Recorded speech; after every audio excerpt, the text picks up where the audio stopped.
So, welcome to the second edition of The Green Room, where we digest the week in cannabis. I'm Martin Lane, the co-founder of Cannabis, and joining me is Cannabis editor-at-large and self-confessed cannabis nerd, Rhys Cohen. Rhys, how's your week been? Busy. Yeah, busy. I don't think it's going to get any less busy as well, unfortunately. I think that's just my life now. I was going to say good busy or just busy? I don't really know at this point in time. Well, That's all become clear in retrospect. Yeah, I have to say I've been the same. As you can see, I've been so busy I haven't actually had time to shave this week. So, or go out of the house much. So I'm going to have to do something about that the weekend, I think. Okay, on with the show.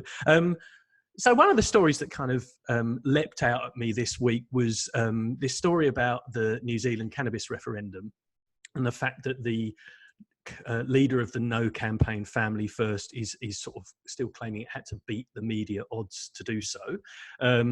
Claims it's kind of done this in-depth analysis of media coverage of both the euthanasia actually and the cannabis debates, and found that, in their words, the euthanasia argument was kind of, reasonably sort of fair and balanced, but the vast majority of coverage for the cannabis referendum, the yes position, was kind of, it was heavily biased in favour of yes. And they sort of said that was, particularly noticeable in certain media outlets and with certain journalists. So, interested in getting your take on this one. I think I might have first swing and say, I know, obviously I'm not from around these parts, and, coming from the UK, you still pay a license fee to the BBC, believe it or not, despite Netflix and all the other kind of things and paid services. But what you kind of get for paying for the BBC is independent coverage. So the left will say they're biased towards the right will say they're biased towards the left. But the point is, the BBC's charter says that your coverage has to be fair and balanced. That is not true of independent media organisations who, frankly, can say whatever they want. And you look at the kind of Murdoch press, certainly in the UK, is heavily biased towards the Conservative government or Conservative governments, and in Australia and in the States, and well, precisely. So it's kind of I had two thoughts when I saw this story. One is, well, media is for the large part a free market, so shit happens. And second of all, the other thing that intrigued me is, why are they bothering? They won, and the only conclusion I came to there was, is it a shot across the bows because they're expecting maybe another crack at this discussion, and this is a way of saying, hey guys, we're watching you for next time? Don't know, but yeah, that's my 2 cents. I might listen now. Yeah, I reckon it's a combination of these people that seem to be, well, actually maybe I shouldn't speak about them that way. There seems to be some sour grapes, perhaps. But hang on, you only eat sour grapes when you've got a reason to eat sour grapes. The grapes for them are not sour. That's right, but they are anticipating their eventual defeat on this issue, as they well should. I think they understand that it's a losing battle, but they, at all costs, they want to go down, making sure that everyone knows that it wasn't their fault. That seems to be the impression, right? You can't. When eventually cannabis does get legalized in New Zealand, it was the media. The media was the one what done it, governor. I think that's possibly what it is. Or maybe, let's do a thought experiment, right? Let's say that they're right. Let's assume that their media analysis, such as it is, which isn't really, there's no analysis that I can see, it's just their results. But let's assume that's true, and that media coverage was more in favor of legalizing cannabis than not, and that the no, or voices from the no camp, were heard less often than voices from the yes camp in New Zealand during the debate. Let's assume that that's true. So what? When the voices from the no camp are repeatedly, deliberately mischaracterizing the position of their opponents, deliberately, sort of almost maliciously lying about what's happening in New Zealand or what the policy proposal actually is in order to mislead and deceive New Zealand citizens to sway their vote. You know, is that the kind of argument that deserves, or, you know, as a New Zealand citizen, you know, would you want that argument to be given equal weight? I'm not so sure, you know. Now, I didn't watch the coverage of the euthanasia debate in New Zealand. I'd be interested to know, you know, how that was, you know, how that came about, or, you know, how people were feeling and talking about it at the time. It seems like, at least from the Family First analysis, that they think, as you say, it was reasonably balanced. And I'm curious as to, I mean, maybe that's such a more emotionally loaded and you know, potentially impactful issue, as opposed to recreational cannabis legalization. Maybe that, you know, encouraged newsrooms and journalists to be very deliberate in ensuring that they did present, you know, both sides of that debate equally, as opposed to cannabis, which is, you know, in my opinion, the weight of evidence is more on one side than the other, quite obviously.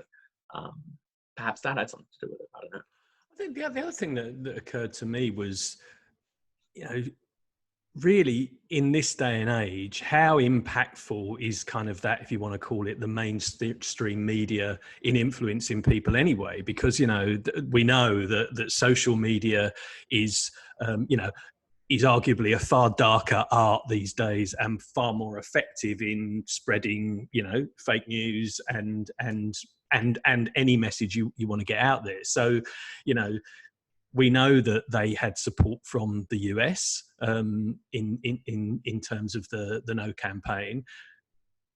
Social media is where you can kind of spread that kind of misinformation, if you want to call it that. And the other thing is that, you know, it wasn't that big of a surprise to me. You know, journalists are, you know, I suppose it depends what organisation you work for, but by and large, you know, we are a fairly kind of woke bunch of people. So, you know, it's not really that surprising that they would come down, you know, on one side or the other. But I keep coming back to the point that, you know, it didn't make any difference in the end, did it? But yeah, maybe that is interesting, isn't it? Because, you know, cannabis, you know, support for cannabis legalization was hovering around 50%, you know, in New Zealand in the months leading up to it. If we assume that Family First are correct in their analysis, there was this overwhelming, you know, constant barrage from from here and sundry saying, vote yes, legalize cannabis. You know, if that was the case, and if the media are influential in that way, why didn't it transpire? I've actually, just incidentally, I've been reading a few proper peer-reviewed papers looking at analysis of media coverage of drug law reform debates. There aren't many of those covering contemporary Australia, unfortunately. And, you know, a phrase keeps coming up, you know, in the theory section of these papers, which is, you know, at the end of the day, actually, we don't know how influential media coverage is in terms of making people take a stance on an issue. I think the phrase, and I'll butcher it, is something like, you know, the media, you know, might not be very good at telling people what to think, but it's very good at telling people what to think about. You know? So in terms of setting the agenda, or, you know, what issues are being debated in society, the media plays a very strong leading role in that. But, you know, whether or not types of media coverage are able to directly, you know, influence how people think and feel about an issue is less clear. Yeah, and I think part of it's that kind of echo chamber, isn't it? You know, if you go onto Fox News and you watch Fox, you get a very different, you know, a view of the world than you would have watching CNN.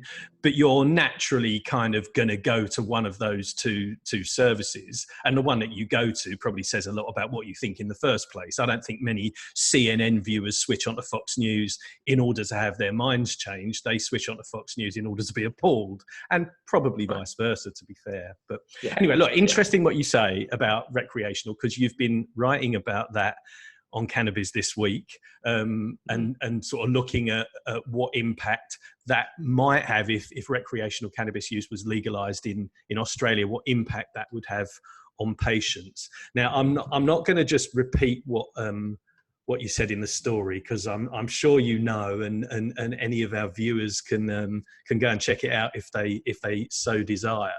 But what I think I might do, actually, and excuse me for sort of looking a bit strange because I'm just looking at my laptop, I'm gonna take you through some of the comments instead, and I'm gonna get you to respond to them if that's okay. Sure. I'll sort of paraphrase a little bit. So first up, we've got Claire, who talks about psychedelics. She's saying there have been recent studies where cancer patients are using medicinal psychedelic to address facing death and to become more comfortable with it. I've seen the benefits when applied to treatment of PTSD type issues. Now, I'm not going to ask you to comment on psychedelics specifically, but the thing that I kind of was interested in is, are those two, are we kind of linked in some way? And I've heard sort of two sides to this argument. One is, they're completely different things. Medicinal cannabis has got enough on its plate to worry about, to start thinking about psychedelics. And other people have said, well, from a kind of, they both share a commonality in the sense that there's kind of suspicion in the medical community and elsewhere. And maybe medicinal cannabis is a bit more advanced than psychedelics, but they've kind of got that in common, and we should work together. I just, what do you think on that? There are really strong parallels for sure. I mean, these are substances that are, in recent history have been traditionally prohibited as only used as illicit drugs, that have really relatively recently, for cannabis only since the 90s, and psychedelics much more recently than that, started to be taken seriously as medicines, while they continue to be used for other purposes in the community.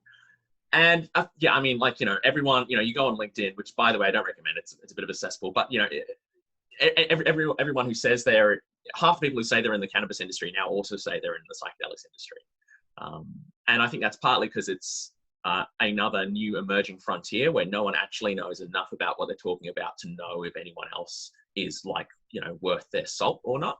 So it's kind of an easy place for the less scrupulous operators to sort of play in. They can kind of get away with a whole bunch of stuff, and it's new and it's exciting, and it has therapeutic potential as well.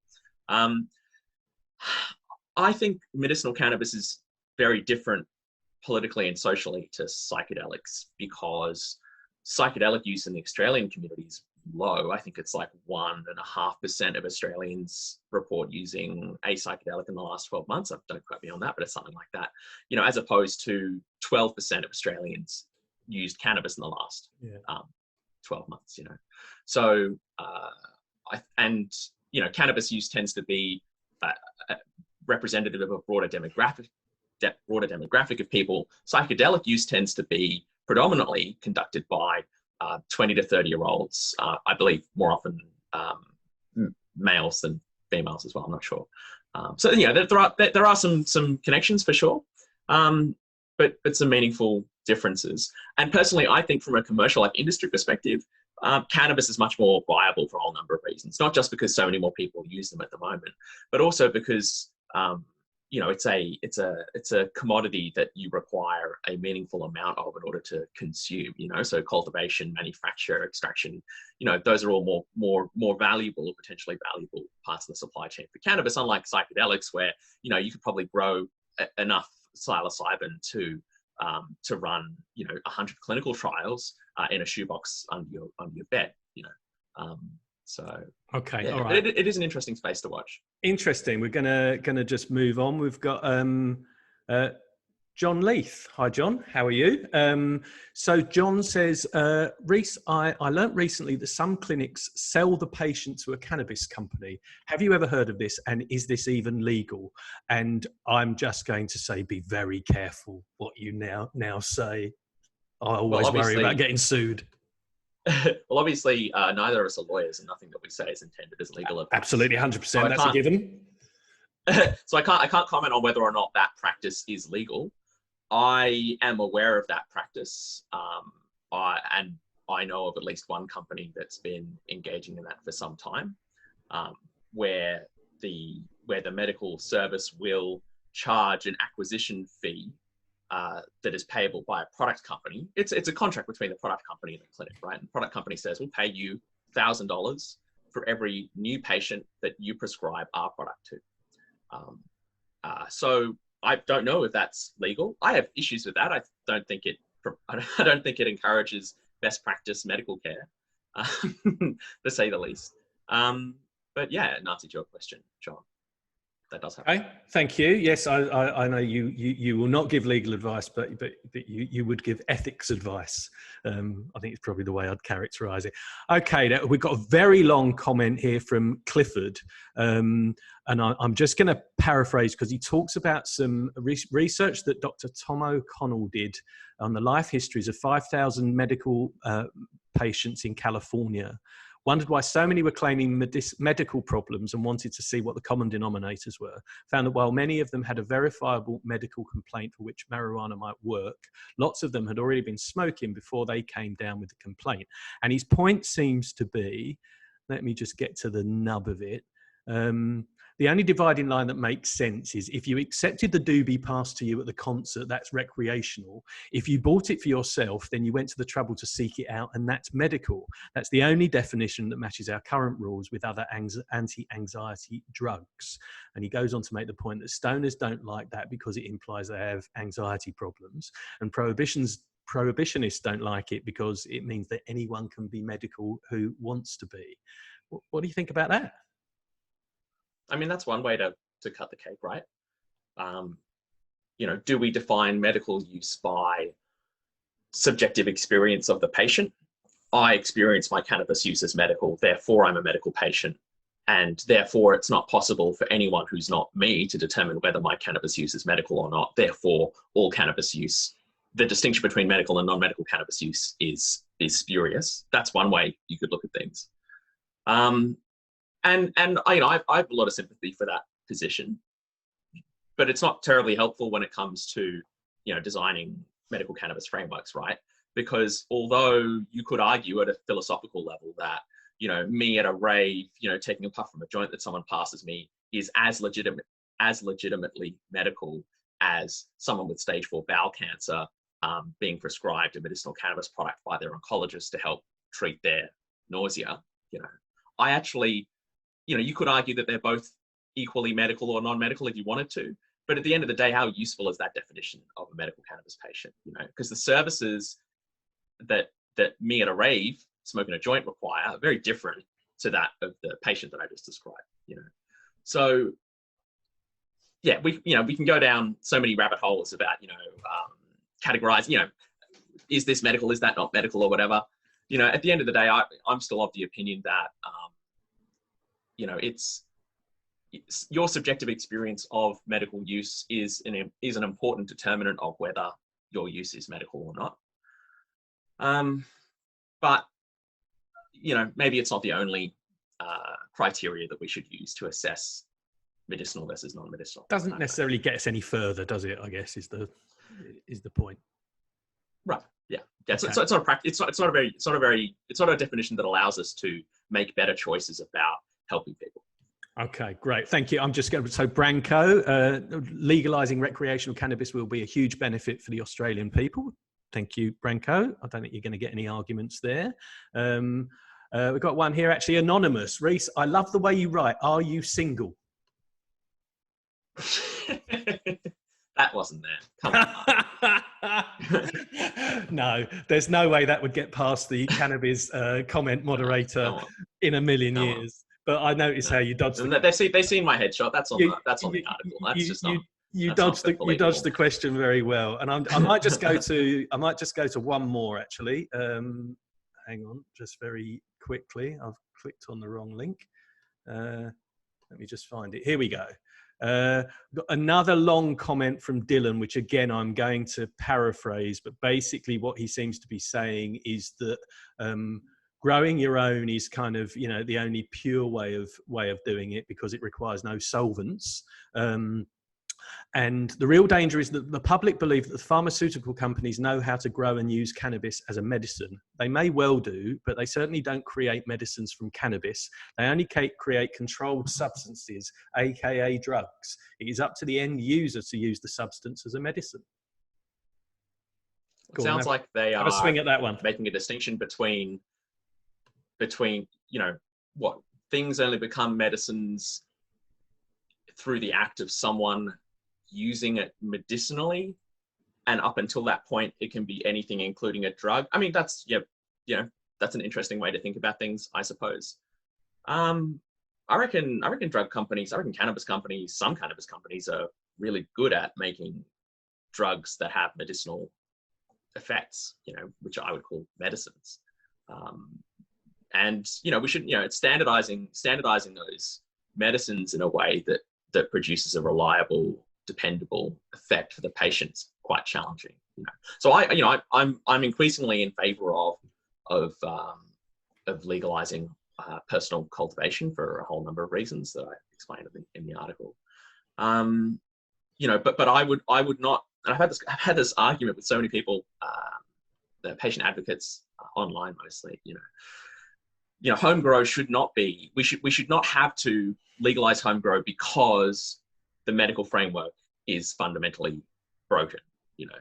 Like I think there are clearly some situations in which it's more difficult or not possible for people to get the clinical outcomes they deserve through the prescription framework, in which case, home grow, is a second best, option. But, this is clearly someone who's very committed to the idea that, growing their own plants is the best and most natural way to produce cannabis medicines. And, that's a fine position to hold, but maybe not quite be reflective of the rest of the medical community or the patient community. I don't know. Okay, well, if you want to jump on and have a look at that story and jump into the common thread, then please do. A couple of other things just to mention before we wrap up. So ANTG Group announced a big deal this week, a $92 million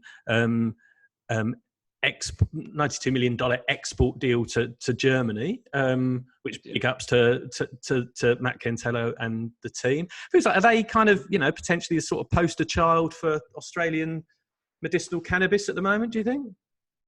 I reckon. I mean, like they're kicking some big goals, like they've been working away, quietly behind the scenes for some time. They got their first Australian, I think it was the first Australian cultivated flower on the market was ANTG, if I remember correctly. Where they were one of the first companies to export to Germany successfully. They've got their manufacturing license up. They're going to be making oil soon, hopefully. I think that's pretty cool, and they're also a private company as well, So the other they're thing doing it without the. Yeah, that's a good point. I thought the interesting thing in the release was that they kind of had some quotes in there from Greg Hunt, which sort of also suggests that they're pretty smart in terms of lobbying and making government aware of the importance of the industry potentially economically. So I kind of quite like that as well. It wasn't just all about we've done this. It was also they're also feels like they're doing their bit to promote the industry more generally in the corridors of power. Yeah, pretty sensible, I think. Mm-hmm. Okay, and finally, I can't let this one go, mainly because I'm so proud of the headline. So in a slightly more frivolous end to the show this week, but there was a story about a hospital in Thailand which is serving cannabis-infused dishes to help patients recover and attract more foreign tourists. I'll have the green curry, please, was my proudest moment. Tragic. You're appalled, aren't you? I can't help it. I just sometimes I just do these things to amuse myself. But anyway, I thought I'd ask you, what would be your favourite Thai cannabis dish? And you can't have green curry; it's already gone. It's funny, like, cannabis, like edibles, like they're so often, brownies and sweets, and I'm really a savory guy at heart, so I'm excited by the idea of a savory meal that has cannabis in it. I reckon you want to go something with a pretty high fat content. So, green curry would make sense because it's got a coconut base, but I would go probably maybe like a musman curry. I reckon that would be my. See, you've just stolen my joke because I was going to go with a beef massaman, but obviously you'd have to call it a reefer massaman for the purposes of the menu. Publishers, take note. Don't become dads, guys. You'll only end up embarrassing yourselves. Oh, there's nothing like a good dad joke to end the show. All right, Reece, thank you very much. It's been fun as always. Thanks, and chat very soon. See you soon. Cheers.